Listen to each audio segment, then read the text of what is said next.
அன்பான நேயர்களே, நாம் கிரகணி என்று சொல்லக்கூடிய தீராத அந்த வயிற்று நோய்க்கான ஓர் அற்புதமான மருத்துவத்தை பார்த்து வருகிறோம்.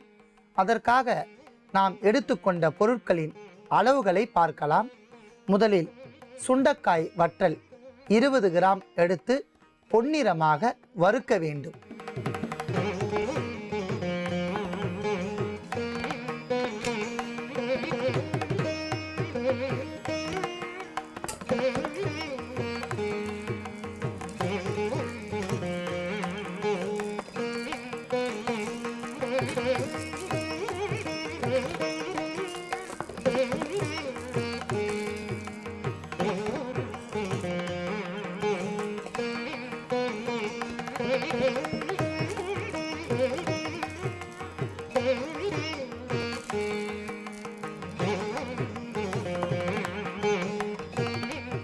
அன்பான நேயர்களே, பொன்னிறமாக வறுத்த சுண்டை வற்றலை நாம் தனியாக எடுத்துக்கொள்ளலாம்.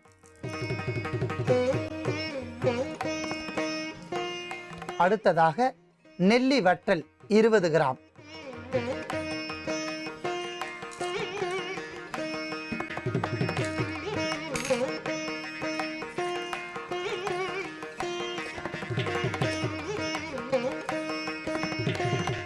அன்பான நேயர்களே, பொன்னிறமாக வறுத்த நெல்லி வற்றலையும் எடுத்துக்கொள்ளலாம். அடுத்ததாக ஓமம் 10 கிராம்,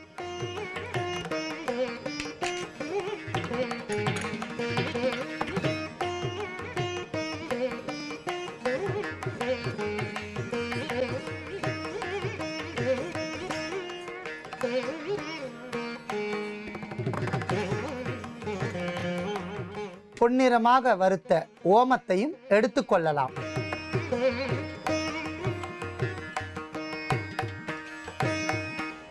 கறிவேப்பிலை 10 கிராம்,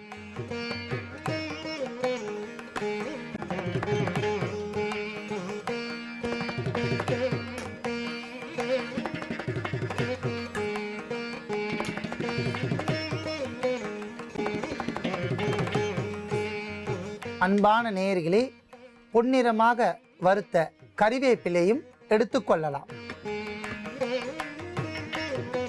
இப்பொழுது அத்தனை பொருட்களுடன் நாம் மாதுளை ஓடு தூள் அரை தேக்கரண்டி,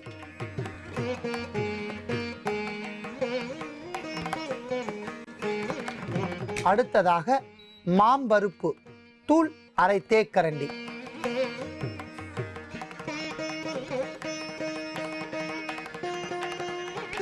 அன்பான நேயர்களே, நாம் சுண்டை வற்றல், கறிவேப்பிலை, ஓமம், மாம்பருப்பு தூள், மாதுளை ஓடு தூள் மற்றும் நெல்லி வற்றல் இவை அனைத்தும் ஒன்றாக சேர்த்து அரைத்து எடுத்த தூள் 50 கிராம்.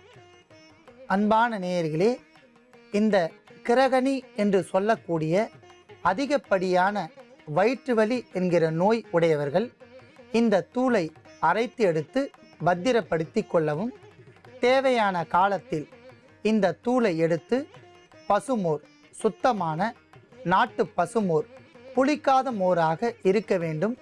நேயர்கள் கண்டிப்பாக கவனிக்க வேண்டிய ஒரு கருத்து, கண்டிப்பாக மோர் அதிக அளவு புளித்திருக்க கூடாது. புளிக்காத மோராக தேவையான அளவிற்கு எடுத்துக்கொண்டு அதில் நாம் அரைத்து எடுத்த தூளிலிருந்து 5 கிராம் அளவிற்கு சேர்த்து கலக்க வேண்டும்.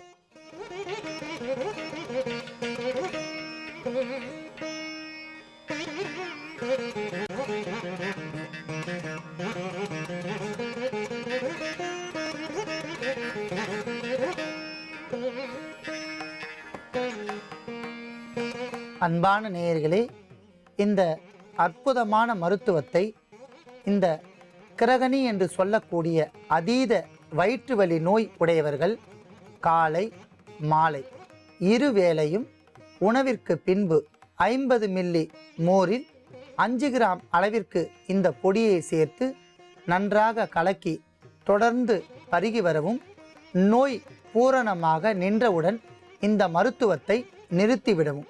இந்த அதீத வயிற்று வலி என்கிற நோய் உடையவர்கள் பல்வேறு வகையான மருத்துவங்கள் பார்த்தாலும் பல ஆயிரக்கணக்கில் செலவு செய்து அவற்றை பூரணமாக குணப்படுத்த முடியாது.